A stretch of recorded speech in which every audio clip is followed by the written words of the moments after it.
রাষ্ট্র পরিচালনার দায়িত্ব পেলে মালিক নয় বরং জনগণের সেবক হতে চান জামায়াতে ইসলামের আমির ডক্টর শফিকুর রহমান।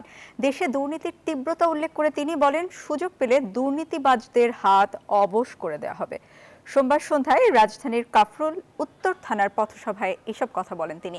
এর আগে স্থানীয় জনগণের সাথে কুশল বিনিময় করেন জামায়াতে আমির। পরে সংক্ষিপ্ত পথসভায় তিনি অভিযোগ করেন, স্বাধীনতার ৫৪ বছর ধরে যারাই ক্ষমতায় এসেছে তারাই জনগণকে ভুলে জনগণের পকেট কেটেছে। জামায়াতে ইসলামী দুর্নীতির বিরুদ্ধে যুদ্ধ ঘোষণা করেছে এমন দাবি করে জামায়াতের আমির বলেন, সেবা করার সুযোগ পেলে কোনো নাগরিকের হক নষ্ট হতে দেবে না তার দল। আল্লাহর একজন বান্দা হিসেবে, বান্দি হিসেবে আপনারা তাদের হাতকে ইনশাআল্লাহ সাহায্য করে শক্তিশালী করবেন ইনশাআল্লাহ। জাতপাতের ব্যবধানে, ধর্ম বর্ণের ব্যবধানে আমরা কোনো ধরনের বৈষম্য আমরা আর দেখতে চাই না। আমরা একটা ঐক্যবদ্ধ জাতি দেখতে চাই। আল্লাহ তাআলা সেইভাবেই এই দেশবাসীর সাথে আমাদেরকে কাজ করার তৌফিক দান করুন। আপনাদের